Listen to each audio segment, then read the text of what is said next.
All right. Everyone ready? Reb Shmuel, you there? Of course, we're ready. We've been Okay. waiting for you. All right. A Monday night special. This is going to be a blockbuster. So I want to continue from last week. Um, I was rushing up last week. I didn't want to go over time. We have a mitzvah that we discussed, Lo Samud al Dam Re'echa. Okay. I had quoted the Choshen Mishpat, Simin Taf Chav Zayin. Shulchan Aruch says, "Haroas chaver toveh beyam ulistim bayin alav uchayira ba'alav v'yachal hatzilo hu ba'atzmo." If I see something with my own eyes, I witness that my friend is in grave danger, and I could save him, o sheyiskor acherim lahatzil, or I could cause him to be saved by hiring other people. Right, the example I gave were right the trapped miners. Right, so you hire a crew to take them out, below hitzil, and you did not go ahead and save this person, or you discover a plot, little Inyana de Yoma with Mordechai, right? There was a plot, and you hear about it, and you have a way of either paying the people off or letting the person know that someone's about to get him. Okay, all of those things, if you didn't do that, you are over on Lo Samad al Dam Re'echa. Okay, so that's what the Shulchan Aruch says. And I left off by quoting the Chachmas Shlomo, which I did not fully develop. It's been on my mind all week, so I just wanted to start with it. So the Chachmas Shlomo says, "Lefi ani azdaiti lechora din chadash, dahainu dafke im eno derech bizayon lahamatzil." This law that requires somebody to jump into action is only im eno derech bizayon lahamatzil, when the rescuer is not going to be disgraced in any way. Az mechoyev lahatzil begufo. Then you have to save the person. Literally, you have to jump in the water if that's something that you're okay doing. Avalim hava hatzala derech bizayon lahamatzil. But if there's some kind of bizayon, disgrace, to the rescuer, oh, eno yachol lisko lacherim lahatzilo, or you can't, right, and or you can't hire someone else, and you can't do it yourself, as eno mechoyev lahatzilo begufo, then you have no chiyuv to save that person. Im havelo bizayon o tircha yasera. If there's a tircha yasera, if it's too much for you, you can't handle it, or if it's a bizayon, right? If you're an old person, right, for example, and if it's just too much for you to jump in to the rapids and save the person from drowning. And he goes on and he compare. I'll read a little bit outside. He compares it to the Gemara in Bava Metzia at the end of Elu Metzias that talks about Hashavas Aveda. One of the exceptions of returning a lost object is what we call a zaken ve'eno l'chvichodo. Right? If Rosh Yeshiva is walking down the road and he sees, something on the street, we don't expect him to pick it up and bring it to the lost and found. It's just something that's, you don't expect someone to do. It's not lefi chvodo. Okay, and he compares it to Hashavas Aveda. Okay, and then he says over here at the end, he says V'raya brura lazeh. He says, I can actually prove this with a story that we're going to see on Daf Ayin Hey. The parich el lamanda amar pnuya haisa mai kulei hai umeshani Rav Papa mishum pagam mishpacha. Okay, so he brings a raya from a story. This is a story that is what we call a legend. Okay, in the stories of the Talmud, this ranks up there. We'll see why. This was on Daf Ayin Hey, which we learned about a week ago. But I thought it was important enough to go back a week, so we're going to focus in a little bit on this story. Okay? Amar Yehuda Amarav. If you're following at home, I am on 75a in Sanhedrin, on top of the page, second line. Daf Ayin Hey Amar Aleph. Amar Yehuda Amarav. Again, we are bringing this to prove the point of Rab Shlomo Kluger in the Shulchan Aruch that said that when it comes to lo samur al dam re'echa, if it's eno lefi chvodo, or if you're a zaken, or if there's a tircha yasera, there's some reason that would prevent you from saving this person, then you are not enjoined to save this person. You don't have to. You have a what's called a patur. And he proves it from the following story. So let's read the story quickly. We all know this. We did it last week. Amar Yehuda Amarav Maisa ba'adam echad shenasan einav be'isha achas. A person once was very, very interested in a certain lady. V'helo libotina. He became so interested in her, he became infatuated with her. It affected his heart. Okay. Rashi says he needed right, his arteries got clogged. Okay, literally, that's what Rashi says. Uba'u v'shalu l'rofim. So the rabbis asked the doctors, the amru ein lo takana achatiboil. So the rabbis asked the doctor, and the doctor said, well, let me diagnose. What do we have over here? And their conclusion was, this person, in order to survive, is allowed to have a one-night stand, is allowed to hook up with this girl. Okay, that's what the doctors proscribed for this person. He must hook up with this person. That's the only way for him to survive. So Amr Chacham Nachamim said, no way, Jose. Yamus va'al tibolo. Okay, rather he die, okay, and let them not get together. So then the Gemara says, Tamod lefanav aruma. What about if she just stands in front of him naked? So the Gemara says, no way. Yamos v'al tamod lefanav aruma. He can't even do that. How about the third try? Tesaper imo machore hageder. How about if they just talk next to each other with a fence separating them? So the Gemara says, Yamos v'al tesaper imo machore hageder. Okay, no, we're not even going to allow this, not even debatable, but far from debatable Gilu Arayos. We are not going to allow this person to engage in any kind of relationship, in any kind of communication, like total restraining order. That's what was called between the man and the woman. Okay, so that's the way the Gemara literally reads.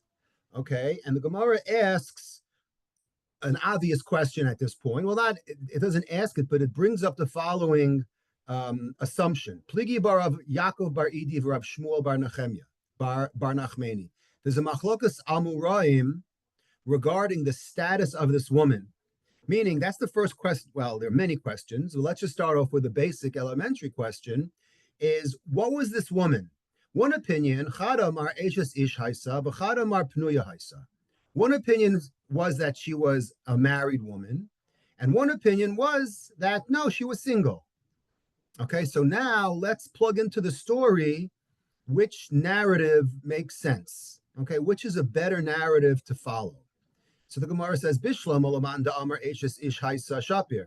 If you're telling me that this woman was married, then I can understand why the rabbis wanted no communication at all, not even talking to each other, because she was an eshes ish, she was married. That I understand on some level at least. Elamanda Amar Penuya Haisa, you're telling me she was single? My kule hai. Why in the world would they do all these precautions, not even talk to each other if she was single? Okay, so that's the Gemara's question on the opinion that this woman in the story was unmarried. So the Gemara answers two answers. Rav Papa Amar Mishum Pagam Mishpacha. Rav Acha Breid Rav Ika Amar Kadei Shelo Yeh Benos Yisrael Putzin Ba'arayos. Okay, so the discussion really ends over here and says, well, I could explain to you why, even if you're of the opinion that this woman wasn't married, the reason why they went so far with this really radical restraining order was, Rav Papa says, because Pagam Mishpacha, okay, it's just an embarrassment. Even if this woman was single and she wasn't married, to hook up with this guy would have been a complete disgrace. okay, for that family, and we want to avoid that. And Rav Acha says, no, really, there's nothing wrong with it, but we wanted to set a precedent not to give men this, as of right, so to speak, stance that they could just, say, okay, the proverbial doctor's note, right? So therefore, we wanted to, make this never happen, not even once, not to set a bad precedent. Okay, so that's the story. Now, why did we bring the story down? Because let's go back to the Chachma Shlomo. Chachma Shlomo said, Rav Shlomo Kluger said, you know what the proof is? Now that we know the story, what could we take out of the story?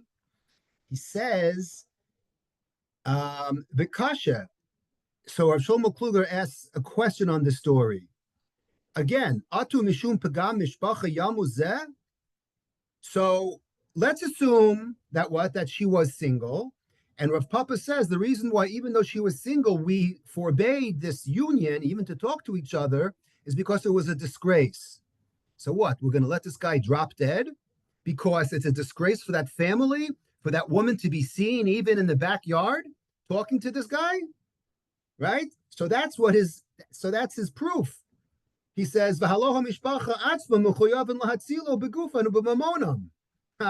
so he says, beautiful.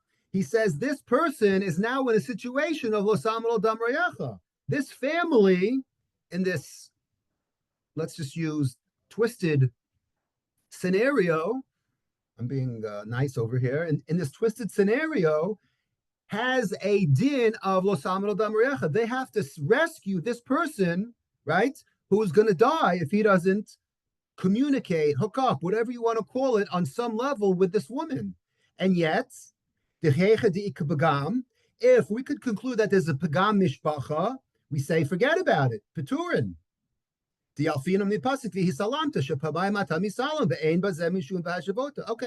O mishum lo salmon dam reyacha. And he says, he says, I love this proof. And that's without getting into he has a side question at the end from a Gemara and Bava Kama. We're not going to discuss it right now, but that's what his proof is. He says this situation or this story is a classic Losam Adam Reyacha because a person's about to die and a family has an opportunity to rescue, but because they don't want to disgrace themselves by letting their daughter, let's say, in this case, be seen with this man, they would rather let him die. Now, I read this. It's been sitting on my mind all week. It's absolutely stunning to think. Now, you could, bring a proof from that story. That's fine. But if you really think about it, it's a very, very stunning opinion that you have a patur from saving a person's life if it means disgracing yourself by going about doing the saving. In fact, it was bothering me so much. I actually asked my rabbi yesterday. I asked someone else right before, my friend Rabbi Shlomo Einhorn from Los Angeles. He's an expert, not an expert. He's one of these people he can ask any question to, and he'll give you his opinion. So I asked him, and he said it is a little bit, in his opinion, because again, I don't really, comment on opinions in the Shulchan Aruch, but just it just didn't sit well with me.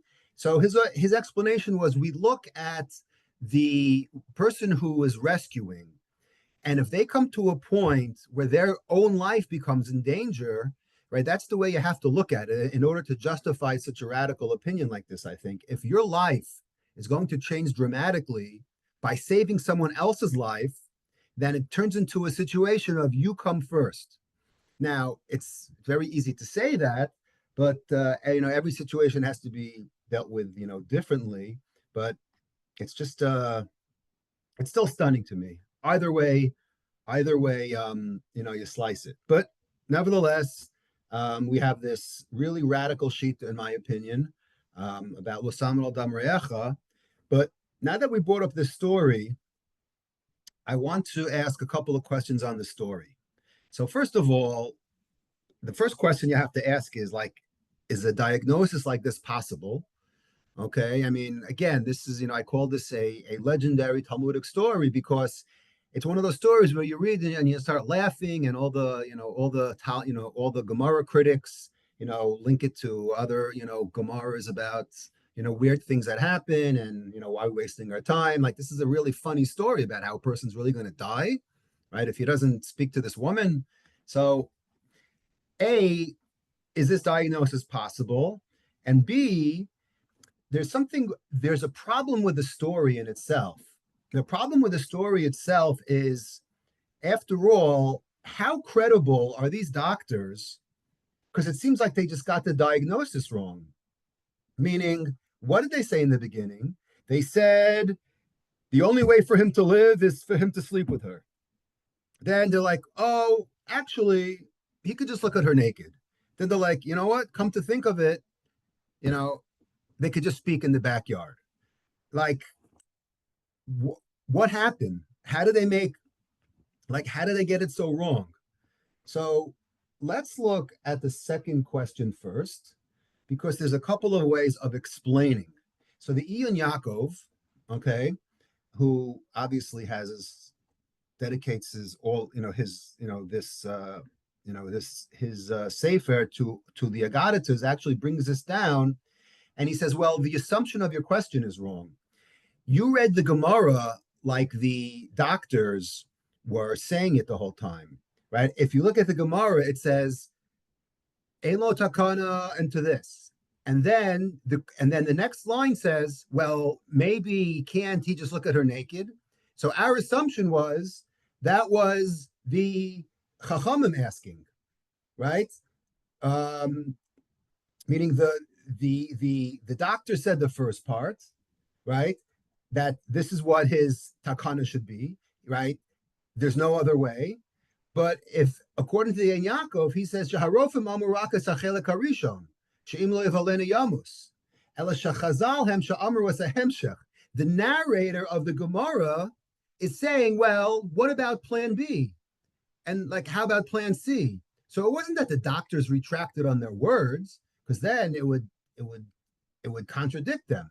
But your whole assumption of the Gemara is wrong. So the actual narrator is the Chachamim, right? The doctors only said the first thing. Then the rabbis are like, well, maybe let's try plan B, or let's try plan C of just talking. And the doctor said no, right? So that's really how the Mahalach of the Gemara should be. The Chavos Yair actually gives a different answer. He says, right? When the doctors were snubbed, right? And they said, and the rabbi said, no way, we're not going to let them hook up. Amru harofim sheshema yorelo gam b'pachas mizeh. They're like, okay, well, how about let's do a second degree? Let's just have him look at her naked. V'lo b'toras vadai. It wasn't that the doctors were so sure. They're like, well, we'll get whatever we could get, right? Meaning we need to heal this person, right? So let him just look at her naked, right? Maybe that'll work. So it wasn't like they were going against their word. They just really weren't sure. The Aruch Laner says the whole thing was sheker. He says, "Sheker haya b'fihem shalarofim k'sha'amru she'en lo takana ad shetibalo." The Aruch Laner learns the whole Gemara differently. He says that the doctors didn't know what they were talking about. It was all sheker. So when they saw that the Chachamim were not going to let the man have this woman, they said, okay, let's make up another lie, right? Maybe if he just stands and looks at her. When the Chachamim said, no, we're not even going to let him do that, they said, okay, let him do something else. So the Aruch Laner says this whole thing was wrong. The doctors didn't know what they were talking about the whole time. They just made it up. Okay, that's a little extreme, in my opinion. But that's at least addressing. We'll get back to the first question in a second, but that's at least addressing the inherent problem in the story about how it looks like the doctors really didn't know what they were talking about. But a halachic approach, before we get to the agadic approach, But the halachic approach is that based on this story, there are a whole slew of Rishonim that learn something very, very important from this story, which is what?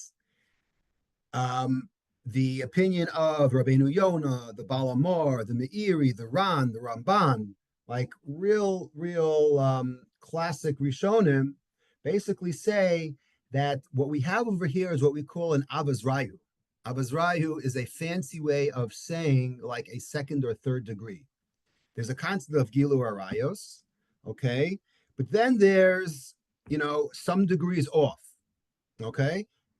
As in our case over here, they didn't permit them to hook up biblically, but what about if they just talked, if they just touched, if they just hugged? So that whole discussion, that whole premise is the proof that it even applies, this din of Yahar Gval Yavor even applies to what we call the Avizrayu. Okay, and once it applies to Gilu Arayos, we make a comparison to the other two, which are Shvichas Damim, murder, and Avodah Zarah. Okay, so I'm reading over here. Elagamba v'azrahu shel osan averos kagon be'erva o ripui ba'atse avodah zara sha'alav limsor nefesh laharig v'lo yavor.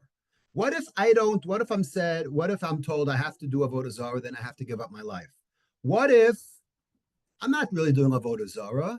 What if I'm sick and the doctor said that I need a medication from a certain tree that's an avodah zara tree?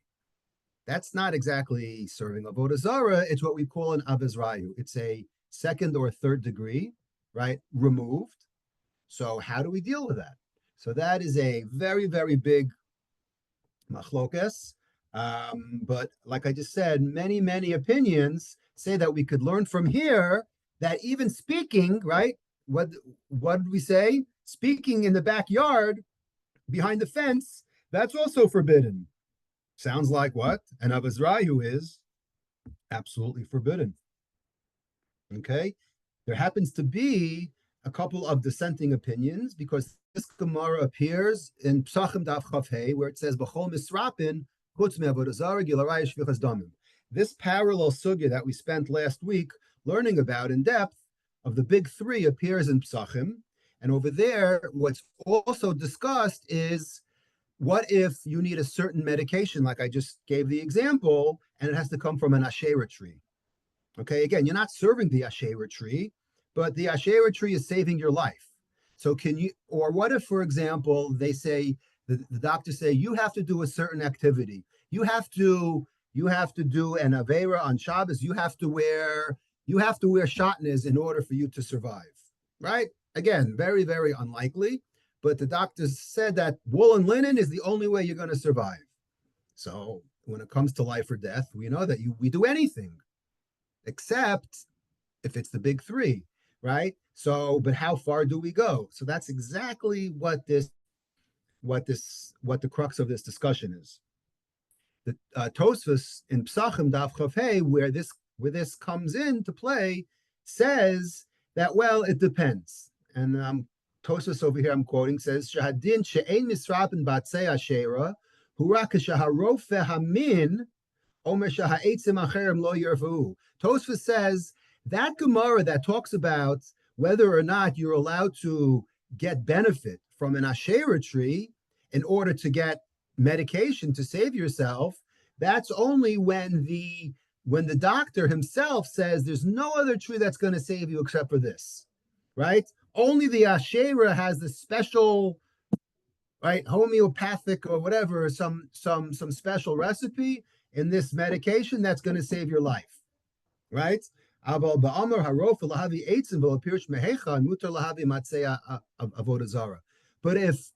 if the doctors don't give a specific kind of tree, and the tree that's brought in front of you to save yourself is an Asherah tree, that would be mutter. So that's really where this distinction between Tosfos, that says it's permitted in some situations, and other Rishonim that are much more much more stringent and say anything related to Avodah Zarah, just like anything related to Gilo Arayos. And by the way, the extension, what would be an extension for murder? Like the case of someone says, if you don't put this person in front of a lion, I'll kill you. Now, you're not killing this person, you're just putting him in a dangerous situation. So that's what we call a grama that you normally would be pater for. But here, because it's a ritzicha, because it's an act of murder, that's something that we would call an avazrayu of shvichas damim. Okay, so that's that's a little bit let's say lumdus that we see from this story. So let's get back to the first question. Where like you're learning the story and you're like scratching your head and you wonder if this is an actual possibility. So there actually is something. I looked it up. It's not in the DSM-5 yet, but give it enough time and everything will end up in the DSM-5. It's called OLD. It's called obsessive love disorder. So I'm just going to read from the psychology magazine called Very Well Minds. Obsessive love disorder is a condition that causes you to experience obsessive feelings you might mistake as love for another person. A person with obsessive love disorder will indulge in these feelings regardless if they are reciprocated or not. Obsessive love disorder isn't currently classified as a mental health condition under the DSM-5. It's because there has been some debate about whether obsessive love disorder can be considered a mental health condition. Oh, so that's what they're bothered with, whether it's considered mental health or not. While the DSM-5 doesn't currently provide criteria for obsessive love disorder, it's a real-life debilitating condition that could interfere with one's daily functioning if left untreated. It could also cause them to have dysfunctional relationships with people that they are in love with. In some extreme cases, okay, ready for this, like our Gemara, it could pose a threat to the object of a person's fixation, especially when feelings are not reciprocated. Some research shows that obsessive love disorder is more likely to occur in women than in men. I'm not going to opine on that, but it says over here that there can be extreme cases. And so if your question is, like, what were these rabbis smoking who wrote this?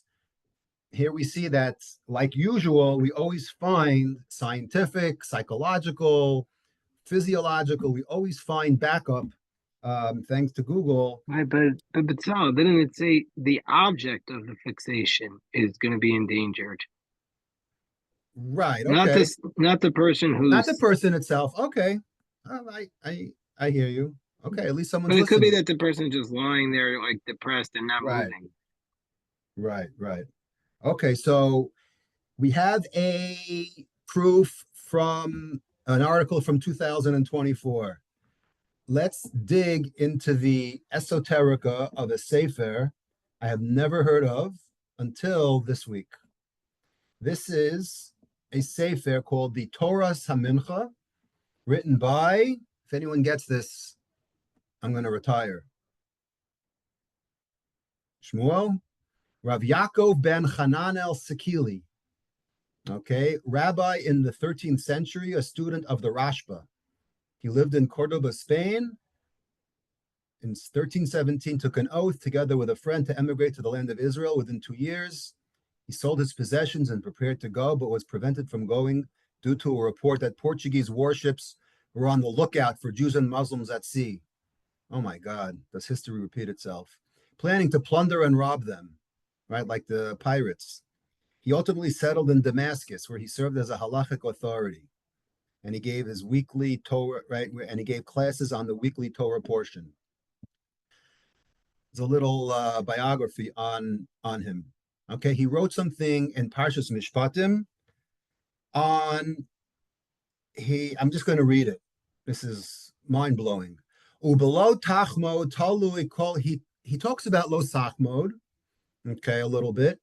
He says, Ubelo tachmod talui kol hezik sheyavo la'adam mechaveru al yedei re'iyas ayin.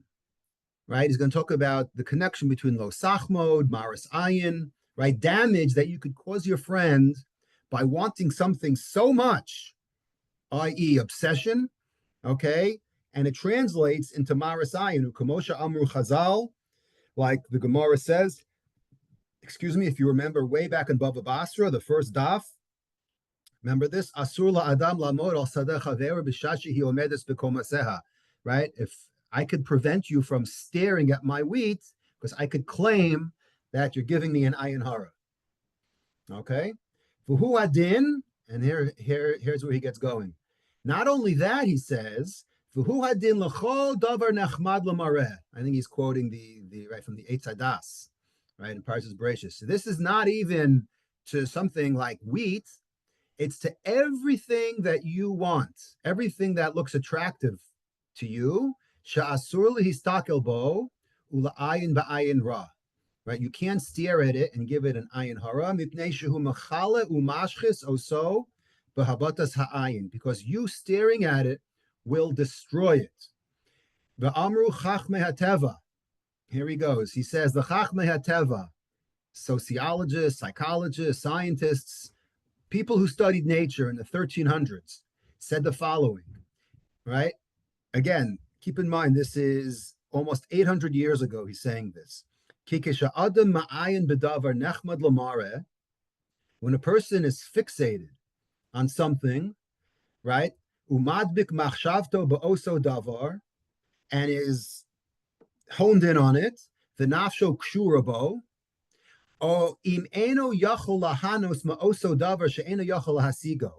if he came to the conclusion that it is absolutely unattainable for him, shehevel hamachshava ole, right? It's just vanity, okay, that's coming up. The soref umachale umashchis l'davar hanechmad v'gam l'chomed. He blows up not just himself, but what he's looking at. Everyone suffers. Va'al zeh remez Shlomo b'melitzas hashir, and this is what Shlomo, okay, this is what Shlomo HaMelech mentions in the Shir Hashirim. Kasha kisha'ol kina rashapeha rishpei es shal heves ya. Okay, so I actually looked up this pasuk. This is a pasuk all the way at the end of Shir Hashirim, and we say Shir Hashirim on Pesach. We don't understand half of it. A, because we're probably not listening, but the second reason is because it's a love story and nothing is to be taken literally. So we don't even know what the words mean. So we certainly don't even know what the allegory is. But if you just walk away with one thing from Shir Hashirim, look at what this pasuk says. Okay, Simeni kachosam ali beith, which means let me be a seal, like a chotam. Let me be a seal upon your heart. Kachosam al zroech, like a seal upon your zroa, on your forearm. Ki aza kamaves ahava, for love is fierce as death. Kashek sha'ol kina, passion is mighty as Sheol. You know what Sheol is? Sheol is Gehenna. Rishafeha rishpei es shalhevesya. Right? The word shalhevet comes from this pasuk. Rishafeha rishpei es shalhevesya means its darts are darts of fire, a blazing flame. So I actually, when I read this pasuk yesterday, it reminded me a little bit of Shakespeare's 116th sonnet, which was actually in the Times on Shabbos. If you want to read about that sonnet, it's a famous sonnet. It was actually on the front page of the Times on Shabbos. I won't tell you why, but well, you shouldn't be reading the Times. But anyways, not for now. So this is a beautiful pasuk. But what in the world does it mean? It talks about love is fierce as death. Its darts are darts of fire. Okay? So getting back to the Torah Samincha, he says, that's what he's saying. It says, Shahevel hamachshava ola v'soref umachala umashchis l'davar hanechbad. Right? Love could be a great thing, but it could also kill. V'zehu, and I'm concluding from this Torah Samincha, v'zehu sheyesh harba min hachoshkim shemagiin l'sharei maves. Okay? He says, this is why so many people who are choshkim, who are into lust, they reach death's door. They're almost at the death, right? They're almost at the gates of death. Kishe'enan masigin lachashek libam v'lamah shachamdu, when they can't attain what they're after. Now, what does that have to do with Sanhedrin? Uke'inyan sha'amru yamos fa'al yisaper ima ma'chorei hageder. They gave him the restraining order. Remember that? Don't even let him anywhere near her. Okay? Separate. That's what he's. That's what. That's what the Torah Hamenucha is stressing over here. The dangers of of going of having the needle go into the red zone. So that's all right. So that's a little. It's a little. It's a lot, but let's leave it at that. So getting back to the story. Okay, we've looked at it from a halachic sense. We've touched on this syndrome over here that this person over here had. Let's actually finish the Gemara because I stopped. Okay, after, if you remember, going back to Daf Ayin Hey, I stopped where we had a machlokes. Was she married or was she single? Okay, so the Gemara has one last interjection.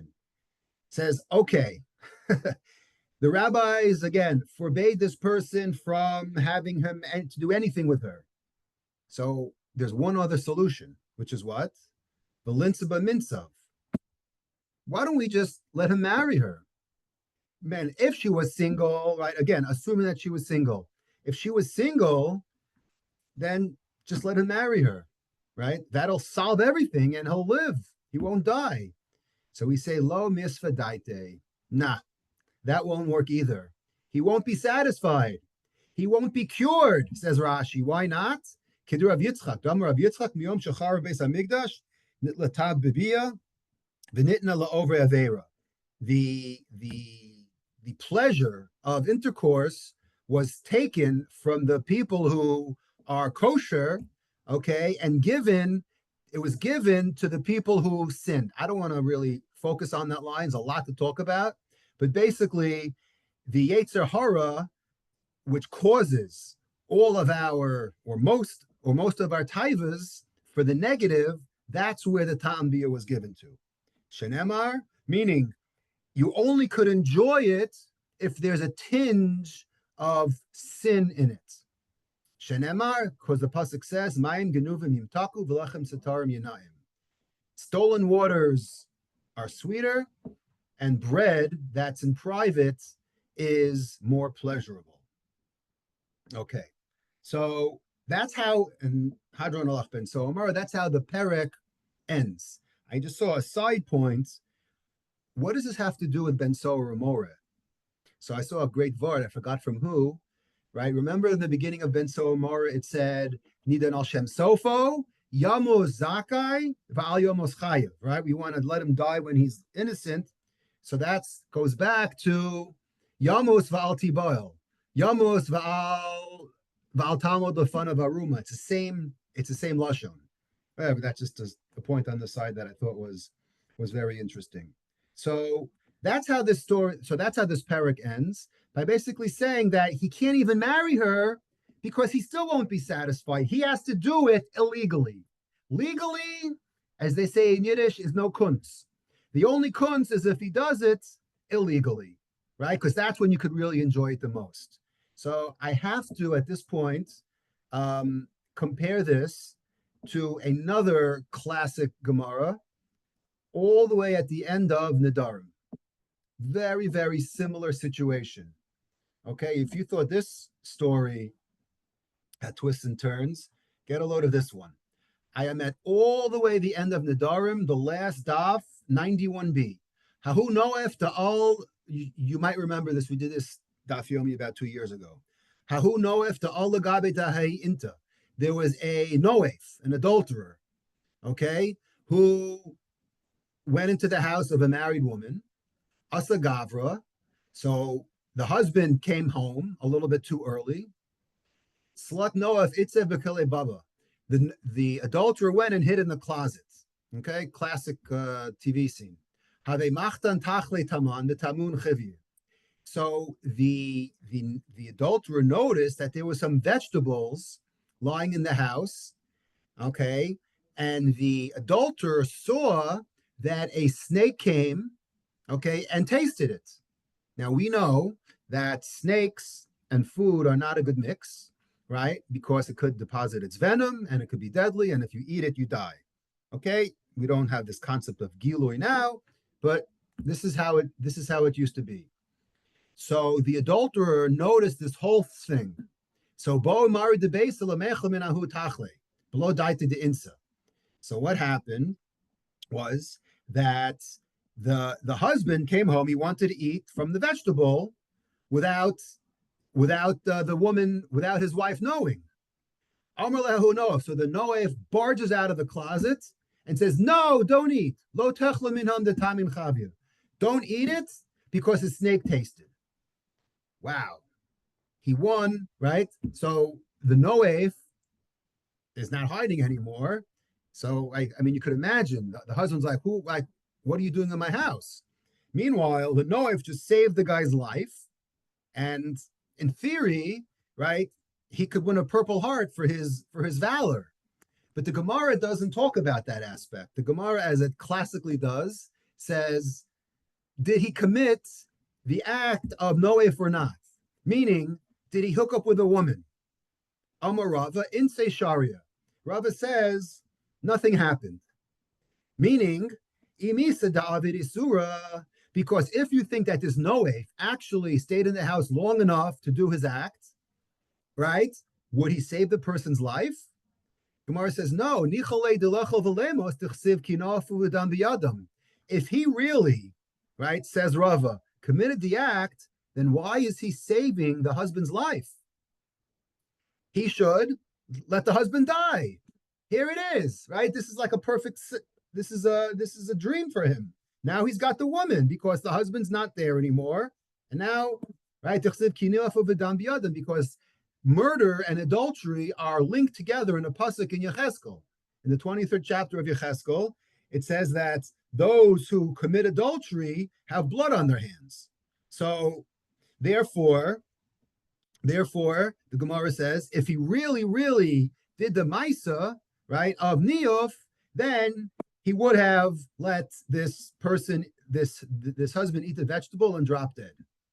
So the Gemara says, Pshita, meaning it's obvious, right? It's obvious that that he didn't do the act because, exactly what the Gemara says, because he would rather he would rather the husband die, and now he could, walk off in the sunset with her.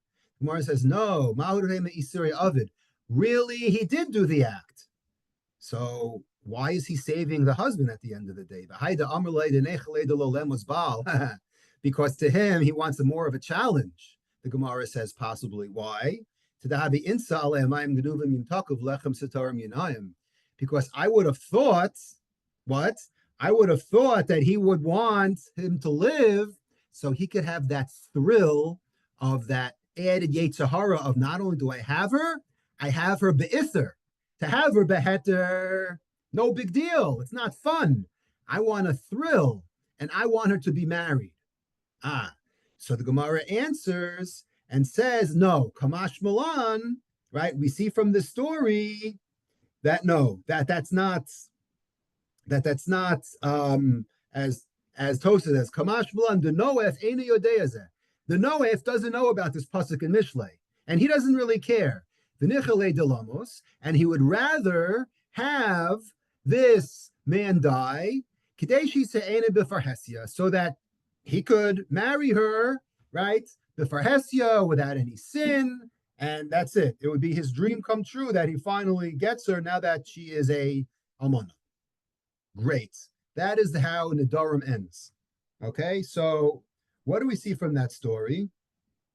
So there's a similar, right? So there's a similar sentiment. Now there, what's interesting is that it's only a havamina, right? So we don't say that it happened, meaning it. The Mayim Genuvim is a havamina. We say no. The Noef doesn't know about it. Here, in Ben So Ramora, how we end the parak, he says no, he does know about it. So it's a little interesting how there's a different take on this Mayim Genuvim. I wanted to spend some time because it's a famous pasuk. What exactly does it mean? So it comes. So let me read this pasuk that we often quote. It comes from Mishlei, the 7th chapter of Mishlei. Okay. Mayim genuvim yimtaku v'lechem sitarim yinaim. Stolen waters are sweet, and bread eaten furtively, that means secretly, is tasty. Says Rashi. Okay, this is Rashi in Mishlei. There is a Rashi in Mishlei. He says, Ein tam bias penuya kitam eshes ish. So I found this remarkable. Sometimes you do research, you find these things. So there's actually a machlokes amongst the commentators. Again, this is one of those machlokesim where you could say, well, let's just, there's like, why is there a gray area? It either is or it isn't. But Rashi's of the opinion that when it comes to a penuya versus an eshes ish, you can't compare. Okay, meaning that if, like in our case, for example, the eshes ish would have been more of a thrill, and that's exactly what Rashi says, that we're focusing on the thrill, because if it's not done be'isser, then there's no real tom to it. That's why he says you can't compare the bia of a pnuya to the bia of an eshes ish. That's the, I hate to use this word, lahavdil, but that's the ultimate, the eshes ish, at least in the view of Rashi. Okay? Believe it or not, there's a machlokes. Where is the second opinion? So this machlokes comes from the Aseres Adibros, but not where you think it comes from. It says, Velo Signov. Says the Kliyakar. We haven't quoted him in a while. Says the Kliyakar, Velo Signov. Remez Bevav Ha'ituf. It says, Velo Tignov. It says, Lo Tirtzach, Velo Tinaf, Velo Tignov. There's a Vav, like we have a Vav HaChibur. So there's a connection between Lo Tinaf and Lo Tignov. Says the Kliyakar, why? Shalo zu niyuf shel ish es ish, ela afilu niyuf im hapenuya aser. Even niyuf with a penuya is on the same level. Again, we're not going to get into the discussion about penuya, if it's, it's a whole shear within itself. Just let it be said that the Kliyakar says they are exactly the same. Kihu nikra mayim genuvim. Pasuk said medaber b'niyuf penuya. The Kliyakar says exactly the opposite of Rashi. Where? He says it in Parshas Yisro. Rashi says it in Mishlei. Go figure that out. Okay, so we have a existential machlokas over here on this concept of Mayim Genuvim, what it applies to. I saw an absolutely fascinating Orach Chaim that is, I'll call it somewhat related. The pasuk says in Toldos, Vayetze, Vayavo gam el Rachel, Vayehav gam es Rachel Milea, Vayavo dimo od sheva shanim acherot. The pasuk we all know. Says the Orach Chaim, Ta'am omram gam beis pamim. It says Vayavo gam el Rachel, that Yaakov had relations with Rachel. It says gam el Rachel, and then it says Vayehav gam es Rachel. So what's this two gams? Okay, what's this two gams? So says the Orach Chaim, because Yaakov really hung out with her much more. This is like such an underrated Orach Chaim. I can't believe I've never seen this.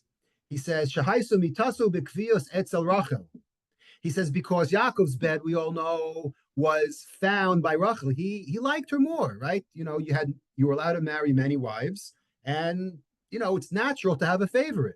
So Rachel was Yaakov's officially, right, favorite wife. Then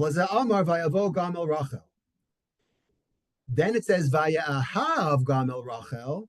So okay, so they had relations.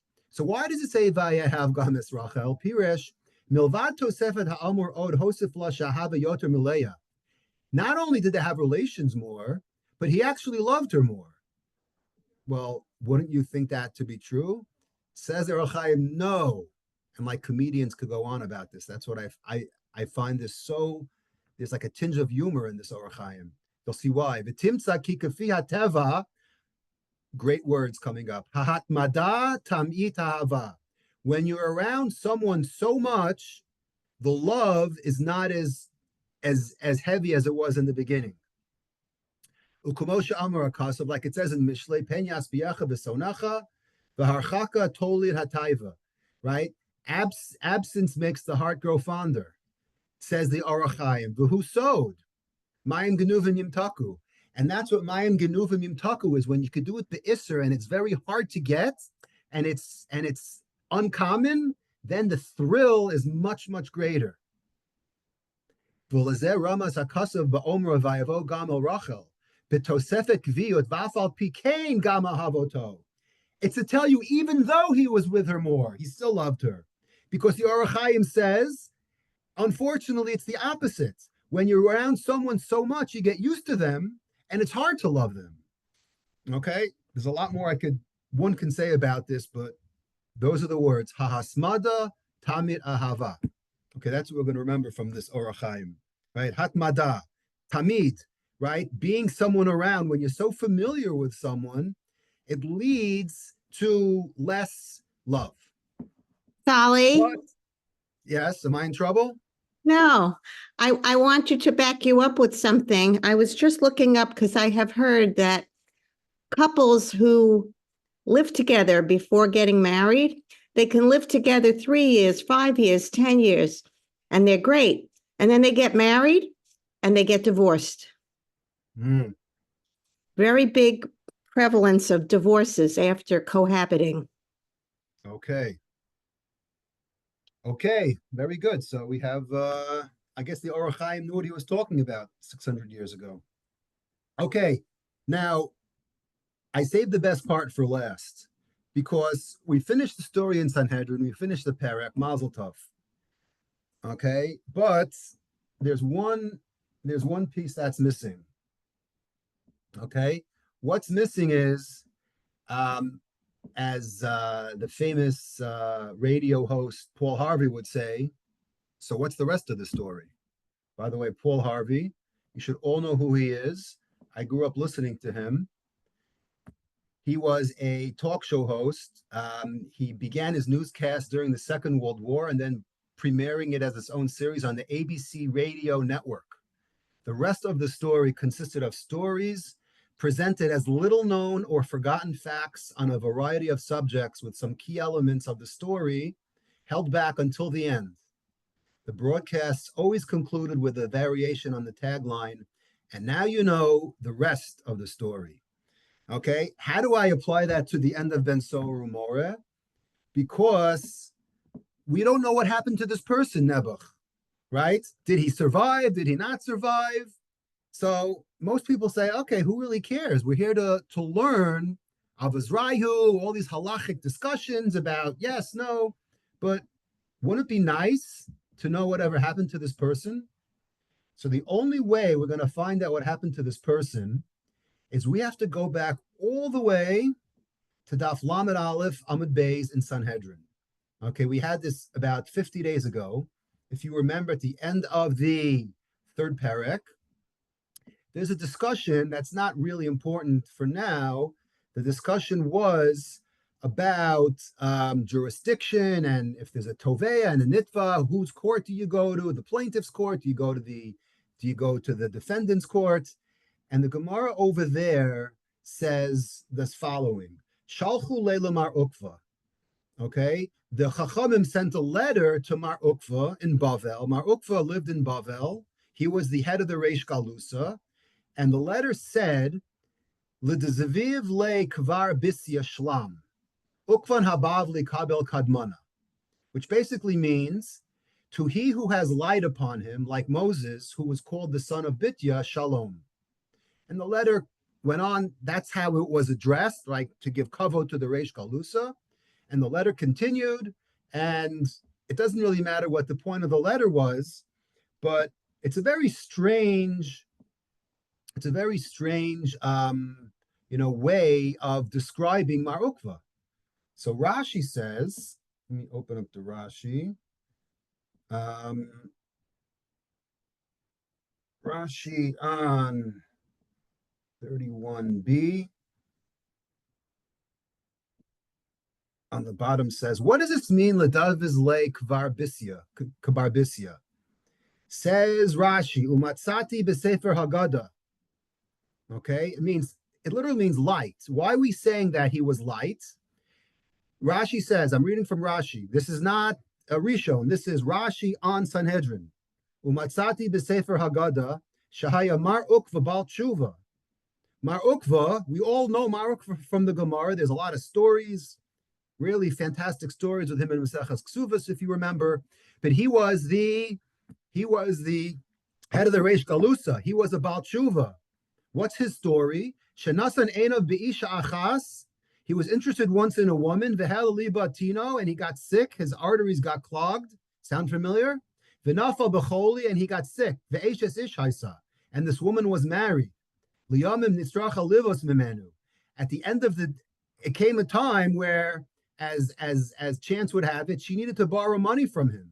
Umitoch dochka nisratzislo, and she had no choice, but she agreed to go. The kibash yitzra upatro l'shalom, and Mar Ukva, even though he wanted her, held back his Yetzirah. He gave her a loan, and he said goodbye. V'nisrape, and he became healed. Ukshahaya yotza l'shuk hayaner dolak baroshim min hashamayim, and when he would go out to the shuk, there was a light on his head, a celestial light on top of him that you could see from Shemayim. V'al shem kach korile Rab Nasan Tutzisa, and his nickname was Nasan Tutzisa b'Maseches Shabbos. Okay, so that's Rashi. So you would think that the story ended there, right? Because it sounds like, wow, this is our Gemara. This is what happened. No, there's another twist to the story. And that comes in the form of the Ben Yehoyada. Says the Ben Yehoyada, and I apologize for going over time. Says the Ben Yehoyada, the Afal Gav the Yesh Lomar Mar Ukvahu Atzmo Ukvan Bar Nechemya Sha'amur Alav Rav Yosef. Right? Even though you would think that Mar Ukva is Ukvan Bar Nechemya, okay, who the Gemara in Shabbos talks about. He was a Va'od Echad Bal Tshuva B'Doreinu. The Gemara in Shabbos talks about, we don't have time to see it, but it talks about Baal Tshuvas, and it says there's another Baal Tshuva. Rav Yosef says his name was Ukvan Bar Nechemya. Im kol ze ein ze nasan tutzisa. This Ukvan Bar Nechemya or Mar Ukva, I'm sorry, says the Ben Yehoyada, with all due respect to Rashi, he was wrong. He was not nasan tutzisa. The Afagav the Amor v'Hainu nasan tutzisa hakavana ma'ase zuhi k'ma'ase shekaru lenasan tutzisa. Okay, it's a similar story that these two people had. So what is the story of Nasan Tutzisa? So he says, and he proves it because the Ben Yehoyada brings down the Ari HaKodesh, who says that there were two separate graves, one for Mar Ukva and one for Nasan Tutzisa. So what's the story?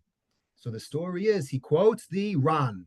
The Ran, as famous as he was for giving drushes, the Ran actually had a sefer called Sefer HaMaisios. The Ran was an expert storyteller. And here's the Ran story. Ready for this? Vayihi ishachad asher muflag ushmo Nasan. There was a rich person whose name was Nasan. V'hu ra isha achas ushma Chana. Okay, he fell in love with a woman whose name was Chana. The problem was shahaisa nesuas la'adam. This is word for word of the Ran in his sefer called Sefer HaMaisios.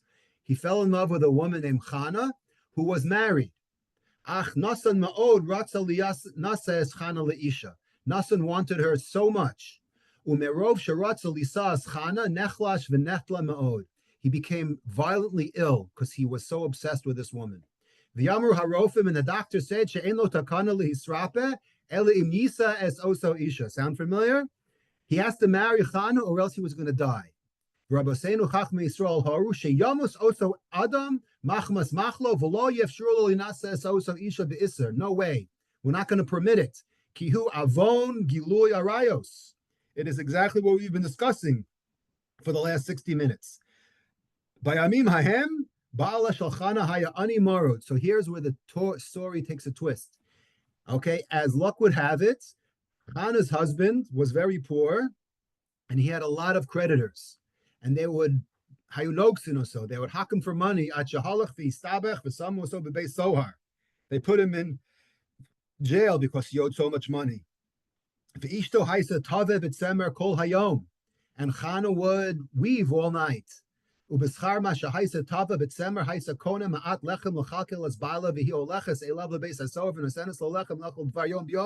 She would make money, and whatever money she made, she would go and spend it on food to go provide to her husband in jail. The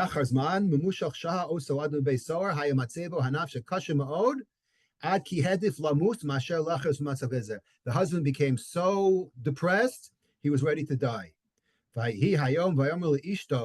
So ready for this? So one day he said to his wife from jail, Chana, ana mimcha lechi el Nasan. I know someone, his name is Nasan. Go to him. He's a rich person, and go ask him for a loan. And then you could redeem me, and we could live happily ever after. Oh my God, this is like a Hollywood ending. Vatomer lo Chana, halo shamata shenatan chola ma'od bigla shehu rotze sheheya ishto. How could I go to Nasan? He's lovesick over me.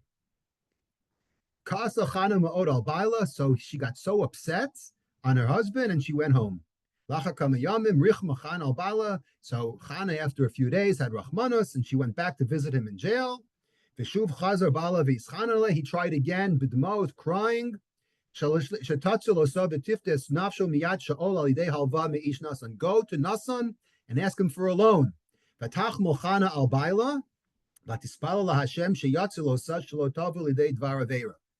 She went and she davened that she should go to him, Nasan, to ask for a loan, and not have him fall for her, because after all, he was lovesick for her and he was obsessed with her, and now she's coming to him. Crazy story. She goes and asks him for a loan.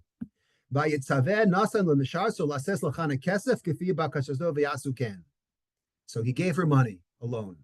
And he said, hey, Chana, I did for you, right? You see where this is going? He says, you happen to know that I'm going to die because I'm infatuated with you, right? So you see where this is going. Asiyas ritzoni, now reciprocate for me. Take me. I can't contradict you.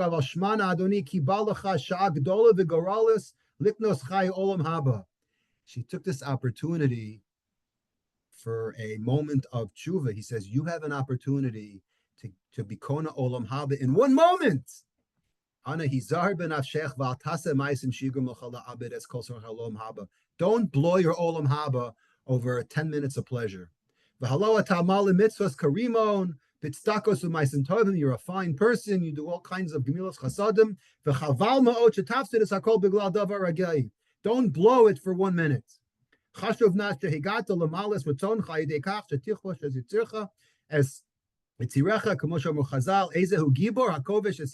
could you imagine she's giving him musar? This is a story for the ages. So when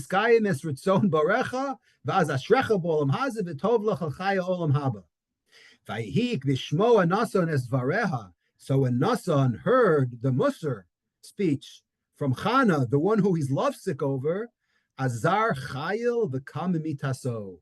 All of a sudden, he was ill from her. He was lovesick over her. All of a sudden, he got better.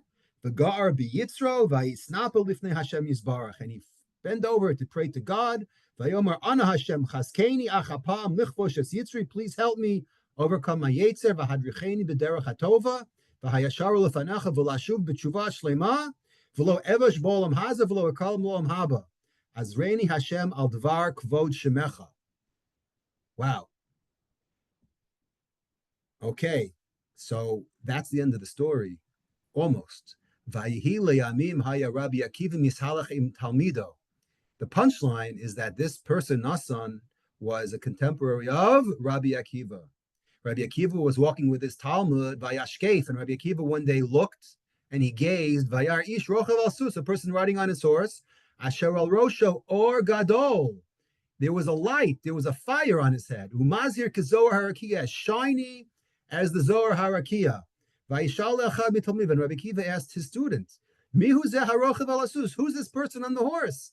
Vayomer lo zeh Nasan. This is a guy by the name of Nasan. Sharatza la'atzmo isha shenesu l'adam acher. This is the famous Nasan who was lovesick and obsessed with Chana. That's who this person is. Vayishal Rabbi Akiva Timber. Rabbi Akiva asked the student, Ha'im tiru eze davar al rosho? Do you see anything on top of his head? Vayimru lo, and they said no. Vayavakish as Rabbi Akiva lahad. Only Rabbi Akiva could see this, fire on his head. Vayavakish Rabbi Akiva lahavi as Nasan elav vayishalehu Rabbi Akiva, and he said, Rabbi Akiva said, Nasan, what did you do to merit this special fire on your head? Bini ma asita shezachita lakach. He told him the whole entire story. How he did a complete reversal, total tshuva. Can you imagine getting this compliment from Rabbi Akiva?